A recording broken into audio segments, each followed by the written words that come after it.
के हिसाब से हमें समझ में आ जाएगा। अगर दो इक्वेशन बन रही होंगी तो पेयर ऑफ लीनियर इक्वेशन है, और अगर एक ही इक्वेशन से बात बन जाएगी तो क्वाड्रेटिक इक्वेशन का बनेगा।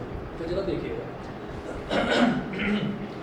हमें एक ही काम करना है, जब भी 2 डिजिट नंबर दे रखा हो तो let the units digit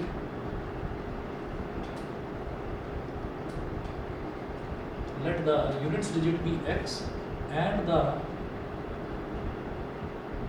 tens digit let the units digit be x and the tens digit be y. So the number will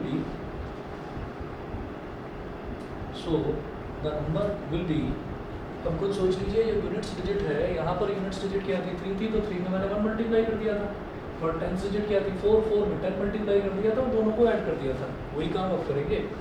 units digit x है तो x में क्या करूँगा, 1 को मल्टीप्लाई कर दूंगा, प्लस टेंस डिजिट जो है वो y है तो y में हम 10 को मल्टीप्लाई कर देंगे। ठीक है, तो ये हमारे पास बच गया x + 10y। ये बिल्कुल वही कहानी है जैसे कि पेयर ऑफ लीनियर इक्वेशन पे करी थी। उसके बाद देखिएगा, अब इन्होंने बोला अ 2 digit number is such that the product of its digits is 18। तो जो दो डिजिट्स दे रखी हैं, एक टेंस डिजिट और एक यूनिट्स डिजिट, उन दोनों का जो प्रोडक्ट है वो 18 दे रखा है। तो यहाँ पर लिखिएगा गिवन यूनिट्स डिजिट क्या है x और टेंस डिजिट क्या है y, तो x × y is equal to 18 दे रखा है। ठीक है, इसको बोल दीजिए इक्वेशन नंबर 1।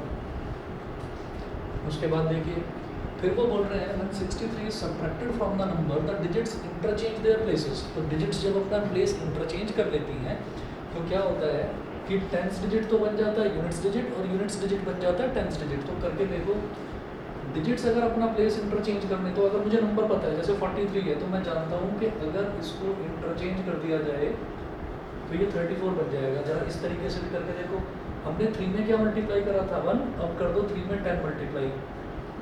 हमने 4 में क्या मल्टीप्लाई करा था 10, तो अब कर दो 4 में 1 मल्टीप्लाई। तो 3 × 10 कितना हो गया 30, 4 × 1 कितना हो गया 4, 30 + 4 कितना हो गया 34। यानी कि डिजिट्स ने अपना प्लेस इंटरचेंज कर लिया। ठीक है, तो इसी तरह से जो हमारा ओरिजिनल नंबर है वो क्या था x + 10y, तो रिवर्स नंबर क्या आ जाएगा 10x + y। भाई x में 10 को मल्टीप्लाई कर देंगे और y में 1 को मल्टीप्लाई कर देंगे, तो वो बन जाएगा 10x + y। समझ गए? ठीक, देखिए कंडीशन क्या दे रखी है, 163 सब्ट्रैक्टेड फ्रॉम द नंबर में से अगर 63 को सब्ट्रैक्ट कर दिया जाए तो डिजिट्स इंटरचेंज देयर प्लेसेस, यानी कि उल्टा नंबर मिल जाएगा आपको, रिवर्स नंबर उल्टा नंबर मिल जाएगा। तो रिवर्स नंबर क्या होता है, रिवर्स नंबर हो जाता है 10x + y। x + 10y को पलट देंगे तो 10x + y बन जाएगा। हाँ जी, नंबर क्या था x + 10y - 63 is equal to reverse number क्या है 10x + y। ठीक है, अब उस साइड करूँगा। ये ऑनलाइन वालों को बताइए, क्लियर है इतना? Yes sir. ठीक है, सुभान सिमरन बताइए। चलिए आगे चलो। ठीक है ठीक है।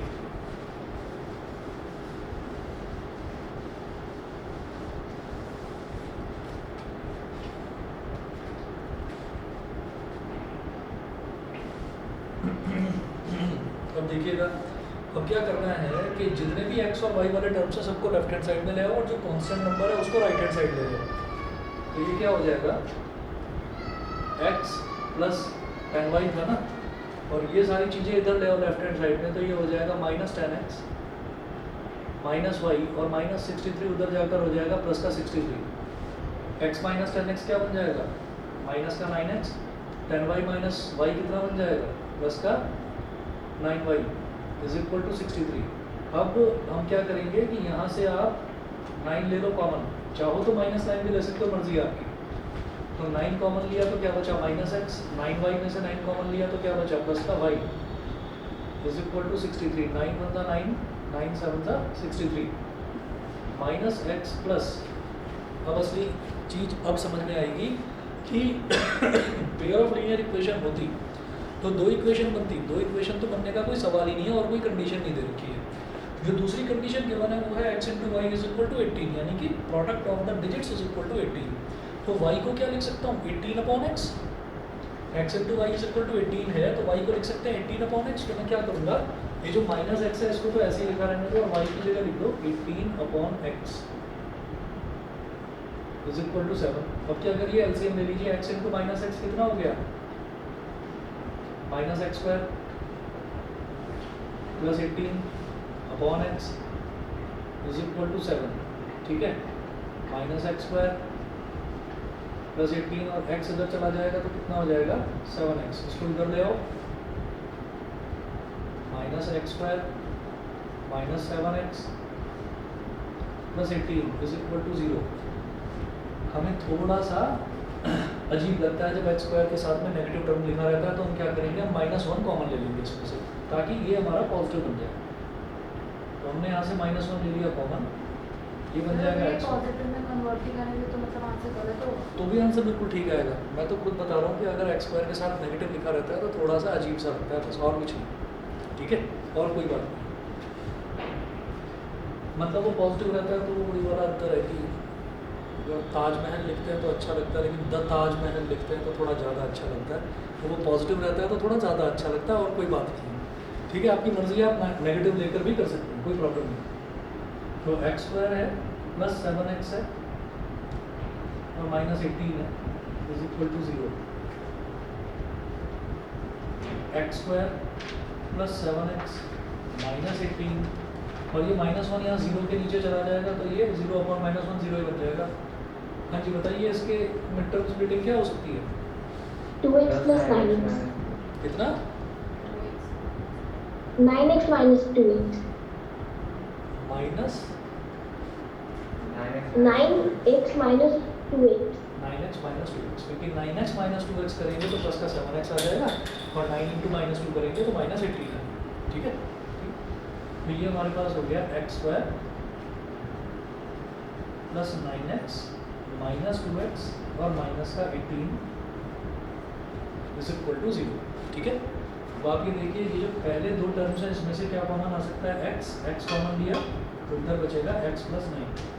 इन दोनों में से क्या कॉमन, क्योंकि पहला टर्म x बच जाए -2, ठीक है, -2 कॉमन ले लिया, अगला टर्म हमारा x प्लस 9 ही आएगा। देख लीजिए यहाँ से क्या करेंगे, x प्लस 9 इधर भी आ रहा है इधर भी आ रहा है तो x plus 9 common.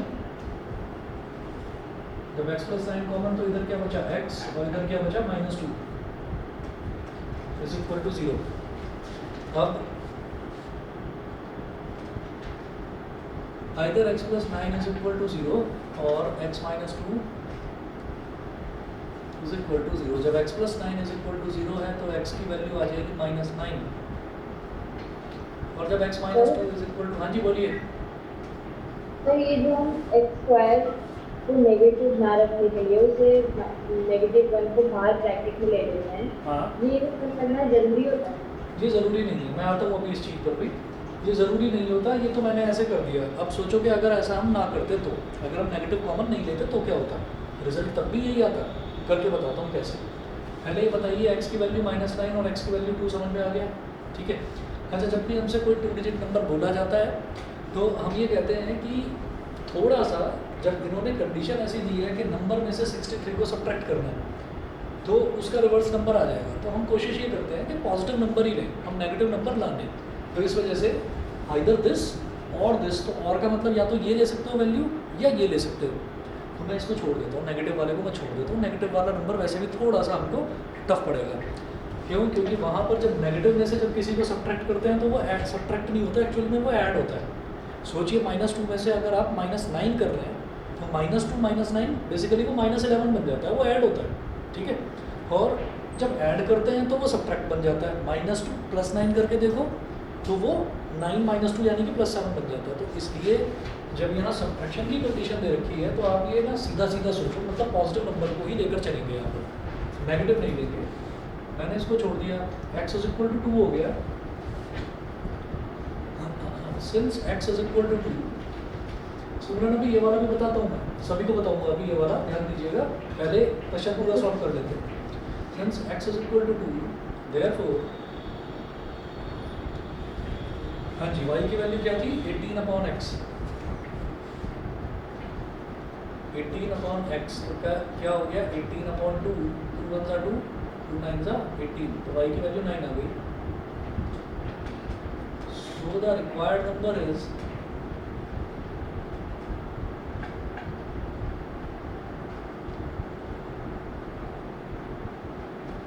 Required number क्या था x + 10y।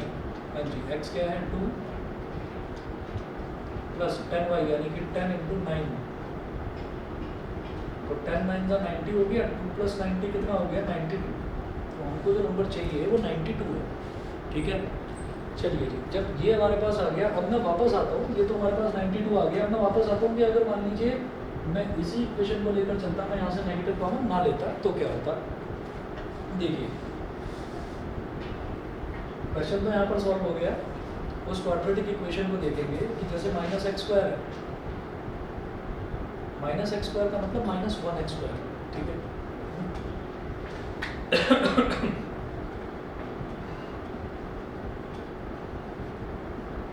-7x + 18 = 0। अब x² का जो कोफिशिएंट है वो इधर कांस्टेंट टर्म के साथ मल्टीप्लाई हो जाता है, तो -1 × 18 कितना हो जाएगा, -1 × 18 बन जाएगा -18। -7 को कुछ इस तरह से स्प्लिट करिए कि उसका एडिशन या सब्ट्रैक्शन तो -7x आ जाए और मल्टीप्लिकेशन -18। बोलो फैक्टर यही आएंगे जो भी आए थे, -9x + 2x। अब मैं करूँगा -9x + 2x, -9 + 2 करेंगे तो क्या हो जाएगा -7। ठीक है, और -9 × 2 करेंगे तो -18 हो जाएगा। इधर +18 ही लिखना है, इधर -18 मत लिख देना। इधर +18 ही लिखना है, इधर -1x² ही लिखना है। स्प्लिट केवल मिडिल टर्म को करना है, तो पहली टर्म और तीसरी टर्म सेम रहेगी। ठीक है, अभी इन दोनों में बताना क्या कॉमन आ रहा है, x या -x। -x कॉमन आ रहा है, तो यहाँ क्या बचा x + 9। इन दोनों में क्या करिए, प्लस का 2 कॉमन ले लो तो अपने आप x + 9, तो ये आएगा -x + 2 × x + 9 = 0। तो आइदर -x + 2 = 0 और x + 9 = 0। -x + 2 = 0 है तो -x को उधर ले जाओ तो कुल मिलाकर x = 2 ही आएगा ये तो, और यहाँ से क्या आ जाएगा x = -9। तो वैल्यू वही आ गई जो पहले आई थी। आपकी मर्जी है जैसे लिख दोगे वैसे कर देंगे।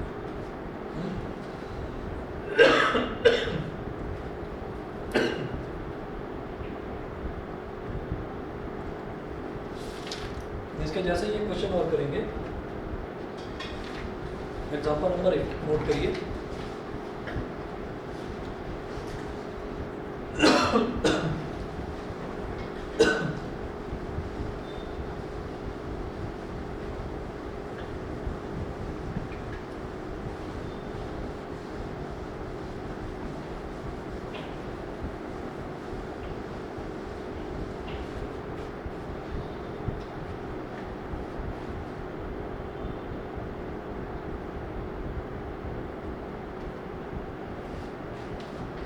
एग्जाम्पल 8 है।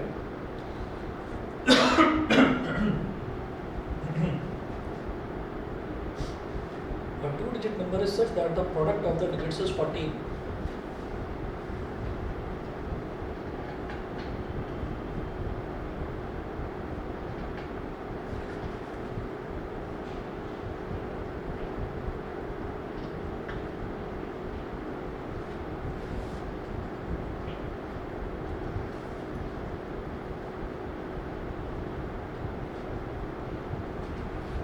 A two-digit number is such that the product of the digits is 14.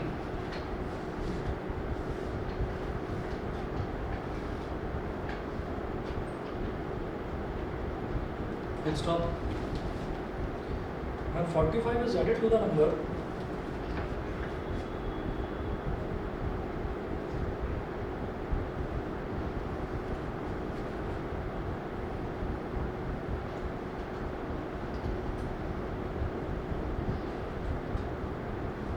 when 45 is added to the number, comma, then the digits are reversed.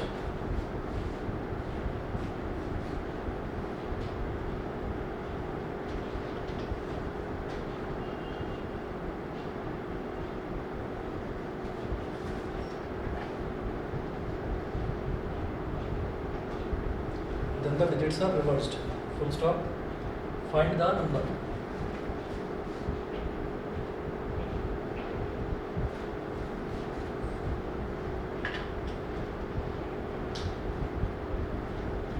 Find the number.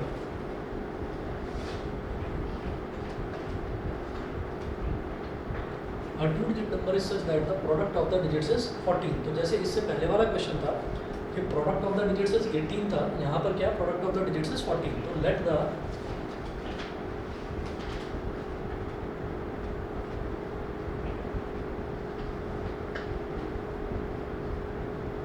units digit be x and the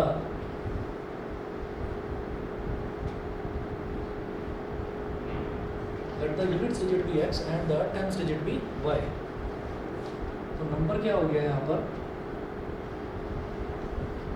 x into 1 plus y into 10. तो number क्या हो गया x plus 10y. ये तो वही हो गया जैसे पहले था. और इसी तरीके से हाथ के साथ एक काम और कर लो कि when the digits interchange their places, तो उसको हम बोल देते हैं रिवर्स नंबर. ठीक है, उल्टा नंबर बोल देते हैं.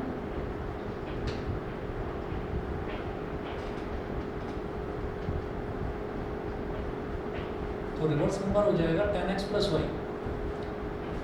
अब कंडीशन क्या है, when 45 is added to the number, मतलब अगर नंबर में 45 ऐड कर दिया जाए तो मेरे को क्या मिल जाएगा, रिवर्स नंबर मिल जाएगा, उल्टा नंबर मिल जाएगा. तो लिखिएगा एक चीज तो पहले ये लिख लीजिए कि गिवन क्या है यहाँ पर. Two digit number is such that the product of the digits is 14. Digits का प्रोडक्ट 14 है, x into Y is equal to 14 है, ये दे रखा है. दूसरा कि नंबर में अगर 45 ऐड कर दिया जाए तो डिजिट्स इंटरचेंज देयर प्लेसेस, तो क्या हो जाता है, उल्टा नंबर बन जाता है, यानी कि रिवर्स नंबर बन जाता है.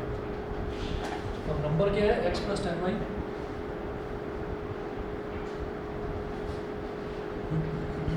Plus 45 is equal to reverse number. Reverse number क्या है, 10x प्लस y. अब इसको इधर ले आओ, ये हो जाएगा x plus 10y minus 10x minus y, और प्लस 45 उधर चला जाएगा, ये हो जाएगा माइनस का 45. अभी x माइनस 10x कितना हो जाएगा, minus 9x plus 10y minus y कितना हो जाएगा, प्लस का 9y is equal to minus 45. अब इसमें क्या फायदा है अब जैसे मैंने इस वाले क्वेश्चन में आप ये देखिएगा कि यहाँ पर भी माइनस 9x प्लस 9y बन गया था. तो आप देखो यहाँ पर भी वही बन रहा है, माइनस 9x प्लस 9y ये बन रहा है. वहाँ मैंने 9 लिया था कॉमन, यहाँ मैं जानबूझकर माइनस 9 लूँगा कॉमन. क्यों, देखिए अगर मैंने माइनस 9 कॉमन ले लिया तो ये तो बचेगा प्लस का x, और प्लस 9 है लेकिन ले रहा हूँ माइनस 9 कॉमन. तो जब कभी नेगेटिव साइन कॉमन लेते हैं तो साइन बदल जाता है, तो ये माइनस बन जाएगा, ये बन जाएगा माइनस y. और माइनस 9 लेने का फ़ायदा क्या हुआ कि इधर भी माइनस है और इधर भी माइनस है, माइनस से माइनस कट गया. ठीक है, और फिर सीधा बोलूँगा 9 1 जा 9 और 9 5 जा 45. तो हमारे पास जो इक्वेशन बनी वो क्या बन गई, x minus y is equal to 5.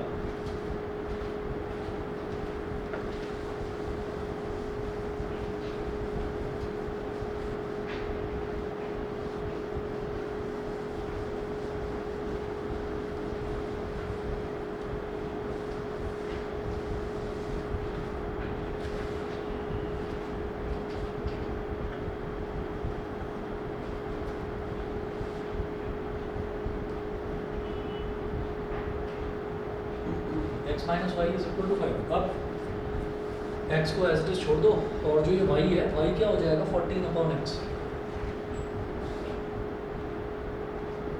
x minus 14 upon x is equal to 5. यहाँ साइड में लिख देना फ्रॉम इक्वेशन 1.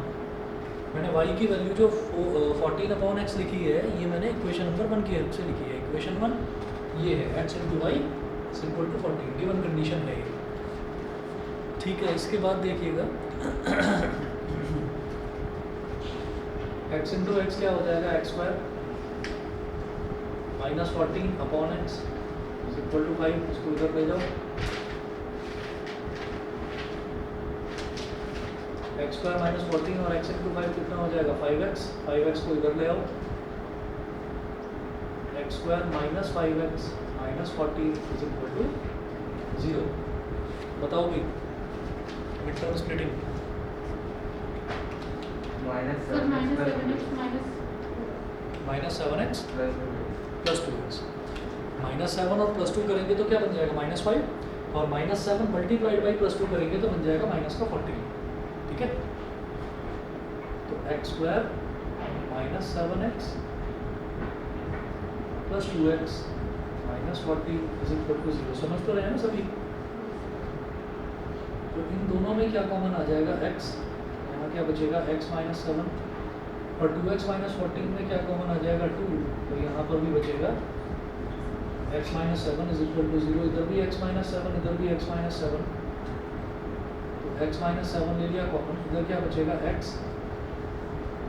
और इधर क्या बचेगा, +2 = 0। तो इधर x - 7 = 0 और x + 2 = 0। तो एक तो x की वैल्यू आ गई 7 और x की दूसरी वैल्यू आ गई -2। तो नेगेटिव वाली को हम छोड़ देते हैं, x की वैल्यू 7 आ गई। सेंस इक्वेशन 1 की अगर हेल्प ली जाए तो y की वैल्यू क्या है, 14/x। Since y =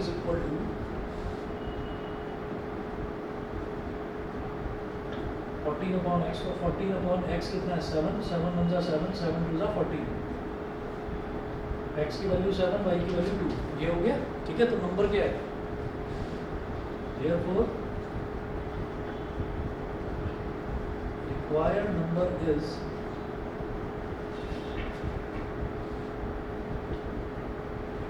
x + 10y। Required number हो गया x + 10y। x क्या है, 7 + 10 × y कितना है, 2। 7 + 20 कितना हो गया, 27।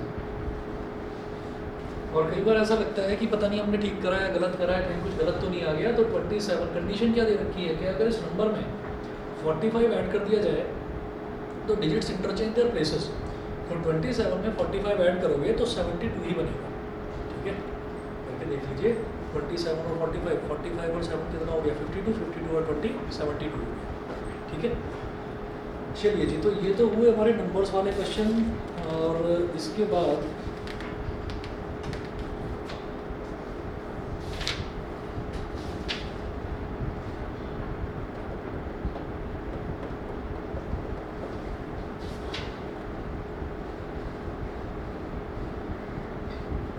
एक क्वेश्चन जो है, जो अगला करवाता हूँ मैं, एग्जाम्पल नंबर 9। ये NCERT का क्वेश्चन है और ये CBSE में ना 2014 में आया था। तो ज़रा इसको देखते हैं।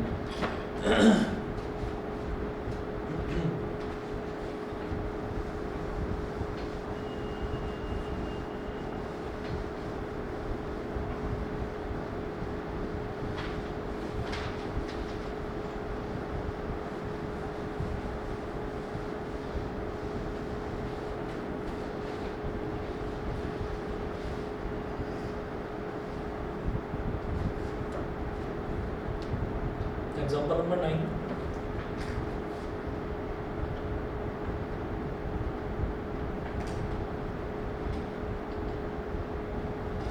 Find 2 consecutive odd positive integers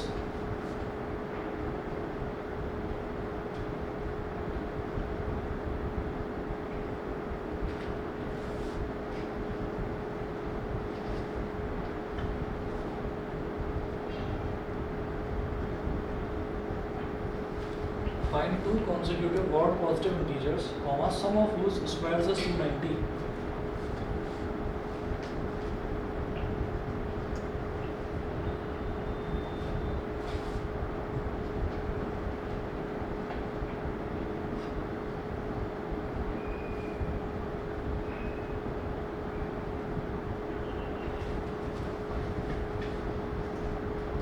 find two consecutive odd positive integer sum of whose squares is 290। तो दो कॉन्जिक्यूटिव ऑड पॉजिटिव इंटीजर्स निकालने हैं, तो लेट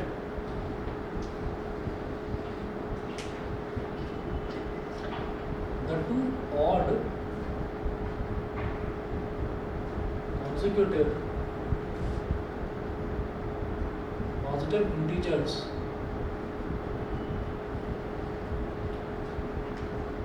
be, अच्छा एक और पॉजिटिव इंटीजर मान लो 13 है, तो अगला क्या होगा इससे जस्ट बाद वाला 13 के बाद क्या आएगा 15 आएगा, 15 के बाद क्या आएगा 17 आएगा। तो अगर मैं एक के बाद एक आने वाले ऑड पॉजिटिव इंटीजर्स की बात कर रहा हूँ, तो ऑड का मतलब क्या है कि हर एक में 2 ऐड करते चले जाइए। तो अगर पहला ऑड इंटीजर x है तो दूसरा ऑड इंटीजर क्या होगा x + 2। समझ गए? जब कॉन्जिक्यूटिव पॉजिटिव इंटीजर्स की बात करी जाती है तो एक को x लेंगे, अगले को x + 1 लेंगे। जब कॉन्जिक्यूटिव ऑड इंटीजर्स की बात करी जाती है तो एक को x लेंगे और एक को x + 2 लेंगे। सही है? तो let the two odd consecutive positive integers be x and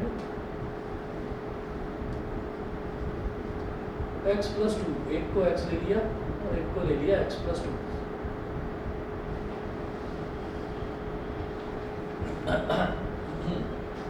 अब वो बोल रहे हैं सम ऑफ हुज स्क्वायर्स इज 290। ये जो दोनों ऑड पॉजिटिव इंटीजर्स है ना, इनके स्क्वायर्स का सम, यानी कि पहला इंटीजर क्या है x, तो उसका स्क्वायर, दूसरा इंटीजर क्या है x + 2, तो उसका स्क्वायर। इन दोनों के स्क्वायर्स का सम क्या है 290 के बराबर। x स्क्वायर a + b का होल स्क्वायर क्या हो जाएगा a² + b² + 2ab is equal to 290। x² + x² क्या हो गया 2x²। ठीक है, फिर x वाली टर्म लिखते हैं, तो 2 × x 2x × 2 4x इसका 4x। 2 का स्क्वायर इधर क्या हो गया 4 और 290 को इधर ले आओ तो माइनस का 290 इज इक्वल टू 0। तो ये हो गया 2x² + 4x, और 4 में से 290 या उल्टा कह दो 290 में से अगर 4 को सब्ट्रैक्ट करेंगे तो क्या हो जाएगा 286, वो भी माइनस का, इज इक्वल टू 0। ये हो गया। अब आप ये देखिएगा कि 2, 4 और 286 तीनों ही इवन नंबर है, तो इनमें से 2 कॉमन लिया जा सकता है। तो 2 कॉमन ले लिया x² + 2x, 2 1 = 2, 2 4 = 8, 2 3 = is equal to 0। तो ये जो 2 है, ये 2 यहाँ 0 के नीचे चला जाएगा, 0/2 क्या हो जाएगा 0।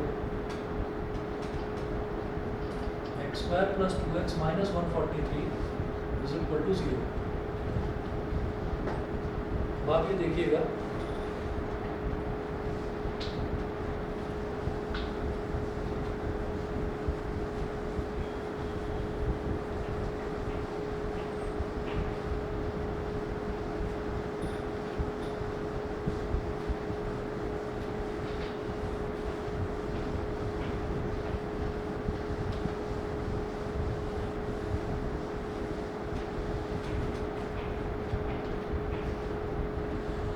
मुझे समझ में नहीं आ रहा कि 143 किसके टेबल में आता है।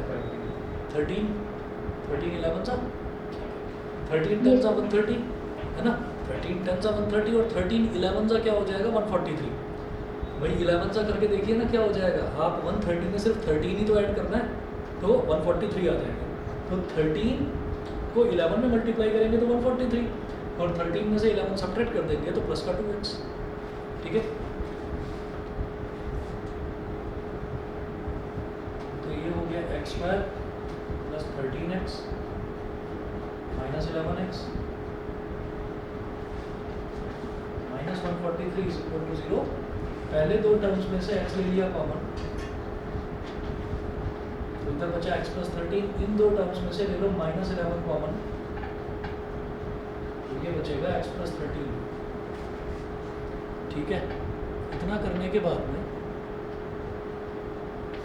फिर आपको दिखाई दे रहा है कि यहाँ से x + 13 इसको कॉमन ले लिया, इधर बचेगा x - 11 इज इक्वल टू 0।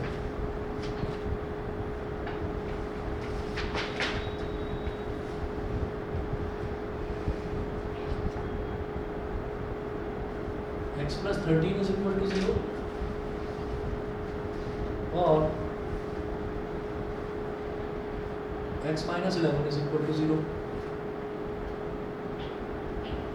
अब प्लस 13 है, उधर जाकर क्या हो जाएगा माइनस 13.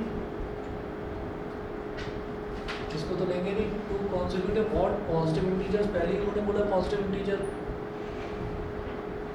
और यहाँ से x की वैल्यू आ गई 11. Therefore required consecutive odd positive integers are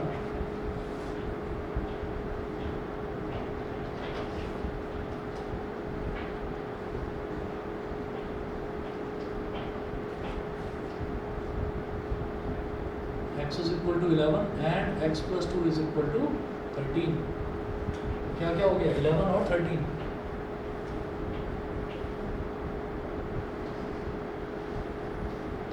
अब एग्जाम्पल नंबर 10 जो है, एग्जाम्पल नंबर 10 मैं छोड़ रहा हूँ. एग्जाम्पल नंबर 10 इसकी ज़रूरत नहीं है. एग्जाम्पल नंबर 11 और 12 ये दोनों करेंगे. ये दोनों CBSE में 2016 में आए थे. तो एग्जाम्पल नंबर 11 देखेंगे.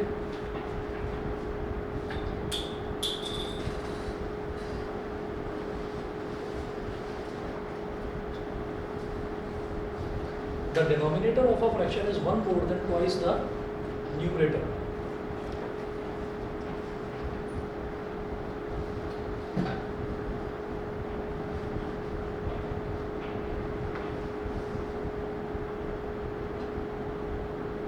The denominator of a fraction is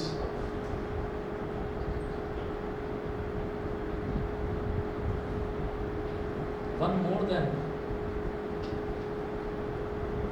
twice the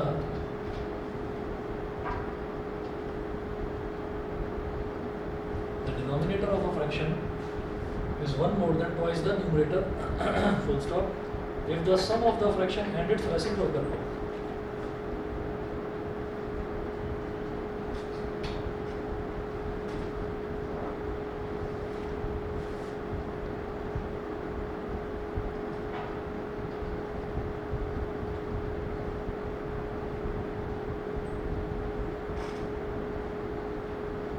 The sum of the fraction and its reciprocal is 2 is to 16 upon 21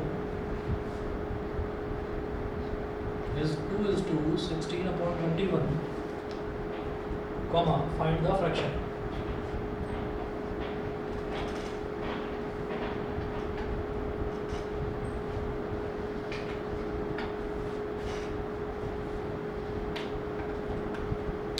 Find the fraction. ठीक है, 1 मिनट वेट करिए आ रहा हूँ. अगर अपने आप से करना चाहें एक बार करिए ट्राई, अगर हो जाता है तो.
क्या बोला इन्होंने, the denominator of a fraction is 1 more than twice the numerator.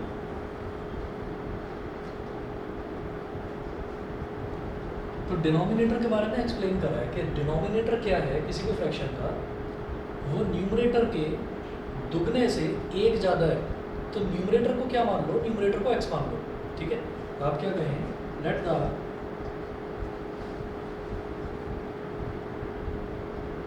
Numerator be x, then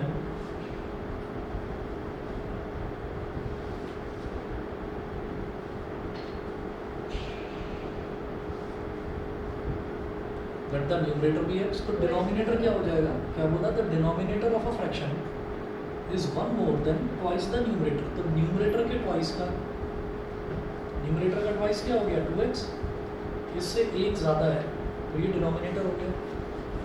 तो अब ये हमारा फ्रैक्शन क्या बन गया, देयरफॉर फ्रैक्शन क्या होता है, न्यूमरेटर अपॉन डिनोमिनेटर। न्यूमरेटर क्या है x और डिनोमिनेटर क्या है 2x प्लस 1। तो ये फ्रैक्शन हो गया। उसके बाद वो बोल रहे हैं if the sum of the fraction and its reciprocal. तो रेसिप्रोकल क्या हो जाएगा इस फ्रैक्शन का, इसको पलट कर लिख दीजिए। तो ये तो फ्रैक्शन हो गया, और फ्रैक्शन का रेसिप्रोकल क्या हो गया 2x प्लस 1 अपॉन x। तो अगर इन दोनों को ऐड कर दिया जाए फ्रैक्शन को और उसके रेसिप्रोकल को, तो रिजल्ट क्या आ रहा है 2:16 अपॉन 21।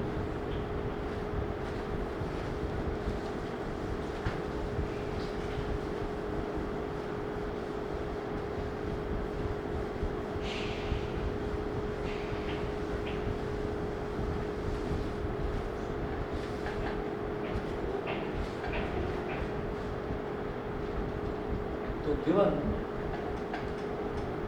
फ्रैक्शन और फ्रैक्शन को उसका रेसिप्रोकल ऐड कर दिया जाए तो ये क्या आ रहा है x upon 2x plus 1 plus 2x plus 1 upon x is equal to 2:16 upon 21। 2:16 upon 21, ठीक है। इन दोनों को मल्टीप्लाई कर दीजिए, एलसीएम के नाम पर दोनों मल्टीप्लाई ही होंगे। तो 2x प्लस 1 इंटू एक्स, ये x इसमें मल्टीप्लाई हो जाएगा तो x इंटू एक्स क्या हो गया x स्क्वायर। ये 2x प्लस 1 इस 2x प्लस 1 में मल्टीप्लाई हो जाएगा तो क्या हो गया 2x प्लस 1 का होल स्क्वायर। 21 टू का कितना हो गया 42, 42 और 16 कितना हो गया 58।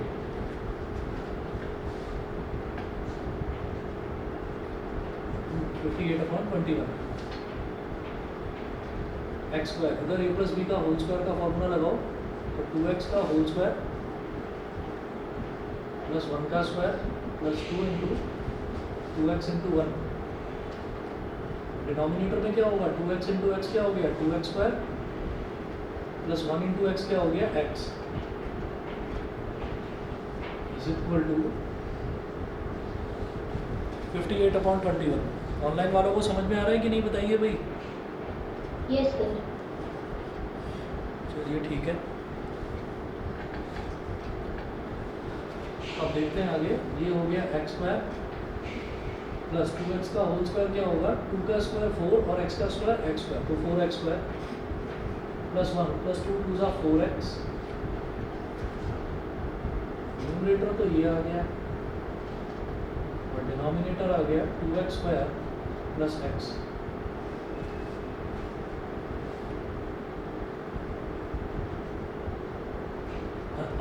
$58 upon 21।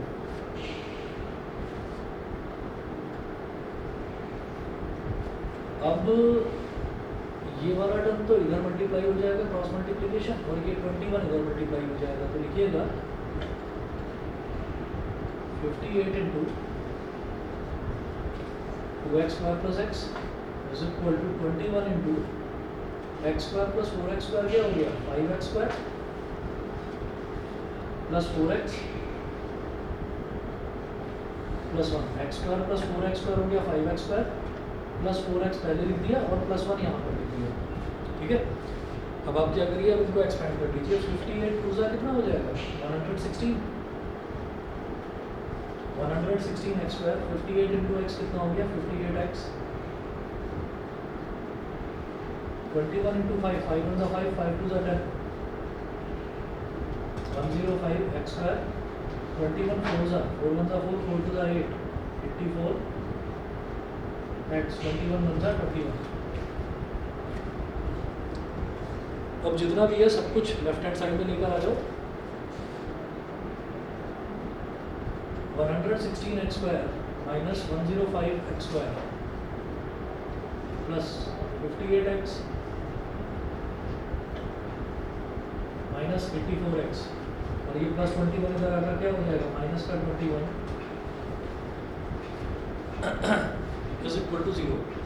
116 में से 105 अगर सब्ट्रैक्ट करेंगे तो कितना आ जाएगा 11। ये हो गया 11 एक्स स्क्वायर। 58 माइनस 84 मतलब 84 माइनस 58, तो 40 माइनस 8 हो गया 6, उधर बचा 7, 7 माइनस 5 हो गया 2, माइनस का 26 एक्स माइनस का 21 इज इक्वल टू 0। देखिए इसकी मिड टर्म स्प्लिटिंग कैसे होगी। Minus 33x plus 7x। 33 और 7,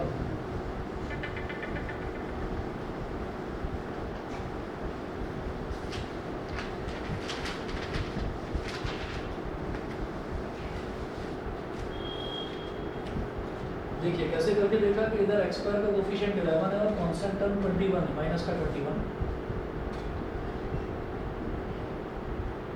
माइनस 21 इंटू 11 करो तो 11 1 ज़ा 11, 1 कैरी आ गया, 11 2 ज़ा 22 और 1 23, तो माइनस का 231। अब ये जो 231 है इसकी मिड टर्म स्प्लिटिंग करके देखो, सॉरी प्राइम फैक्टराइजेशन करके देखिए, तो 2 से तो डिवाइड होगा नहीं। 2 प्लस 3 5, 5 प्लस 1 6, तो टोटल है तीनों डिजिट्स का 6 विच इज डिविजिबल बाई 3, इसलिए ये नंबर 3 से डिवाइड हो जाएगा। 3 7 ज़ा 21, 23 माइनस 21 कितना हो गया 2, और 2 और 1 21, 3 7 ज़ा 21। अब ये होगा सीधा 7 से डिवाइड। पहला प्राइम नंबर 2 है, 2 से 77 डिवाइड नहीं होगा। दूसरा प्राइम नंबर 3 है, 3 से भी डिवाइड नहीं होगा। तीसरा प्राइम नंबर 5 है, 5 से भी नहीं होगा। तो अगला प्राइम नंबर क्या है 7, 7 से हो रहा है। 7 11 ज़ा 11, 7 11 ज़ा 77, और लास्टली 11 1 ज़ा 11। तो यहाँ पर तीन ही कॉम्बिनेशन, तीन ही नंबर हमारे पास आए, तो 11 3 ज़ा 33 हो गया, और 33 में से 7 को सब्ट्रैक्ट करेंगे तो 26 आ जाएगा। तो इस तरह से जो नंबर आता है ना एक्स स्क्वायर का कोफिशिएंट और कांस्टेंट टर्म, इनको मल्टीप्लाई करके जो आता है उसका प्राइम फैक्टराइजेशन करके देख लेना, अगर कभी भी कोई टफ चीज़ आए तो। ये हो जाएगा 11 एक्स स्क्वायर माइनस 26 चाहिए, तो 33 है और 7 है, तो क्या करेंगे minus 33x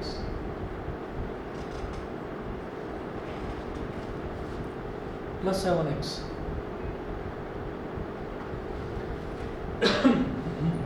minus 21 is equal to 0। ठीक, अब पहले और दूसरे टर्म में देखिए क्या कॉमन आ रहा है, बोलो 11x। 11x, 11x यहाँ से कॉमन ले लिया तो क्या बचेगा x माइनस 3, और 7x और 21 में से क्या कॉमन आ रहा है प्लस का 7, तो इधर आ गया x minus 3 is equal to 0। इधर भी x माइनस 3, इधर भी x माइनस 3, तो x माइनस 3 ले लिया कॉमन, इधर क्या बचेगा 11x plus 7 is equal to 0। x minus 3 is equal to 0 और 11x plus 7 is equal to 0। x is equal to 3 और x is equal to minus 7 upon 11। इसमें भी हम क्या करेंगे कि ये जो माइनस वाला है नेगेटिव वाला छोड़ देंगे, इसको छोड़ दो। नेगेटिव फ्रैक्शन लेने का कोई फायदा नहीं, मर्जी है आपकी, चाहो तो नेगेटिव ले सकते हो, ठीक है, लेकिन हमको एक ही फ्रैक्शन बताना है, पॉजिटिव वाला बता दो, ठीक है ना। भाई इन्होंने पूछा क्या है, इन्होंने क्वेश्चन में पूछा है फाइंड द फ्रैक्शन, आपको फ्रैक्शन बताना है तो कोई एक फ्रैक्शन बताना है, तो नेगेटिव वाला बताने से बेटर ये है पॉजिटिव वाला ले लो। तो हम ये कहेंगे देयरफॉर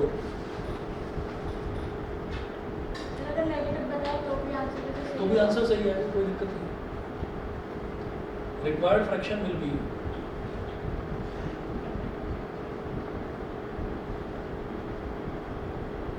फ्रैक्शन था क्या x अपॉन 2x प्लस 1।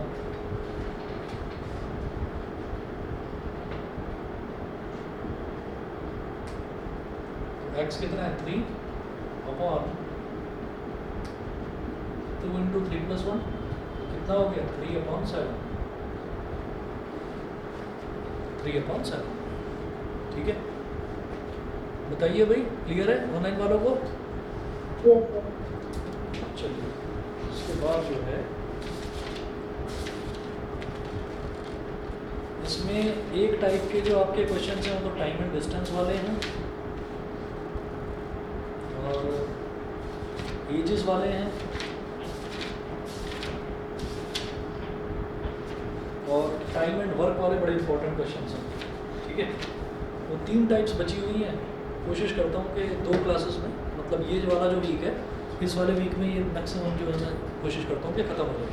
ठीक है, फिर आप लोगों ने बोला था एक तो ट्राइंगल्स करवाना है और एक बच्चे का एपी करवाना था, तो एपी अगर किसी और बच्चे का आ रहा हो तो बता देना, नहीं तो उसको अलग से करवा देना।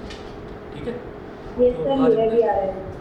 ठीक है, तो मैं 2 बच्चों को एक साथ करवा दूँगा एपी। तुम्हारा भी एपी आ रहा है? अच्छा, और ट्राइंगल्स किस किस का आ रहा है? किसी का भी नहीं?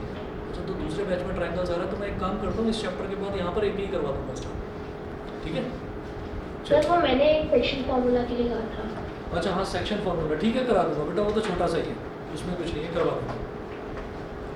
Okay sir. ठीक है, चलिए जी, ओके।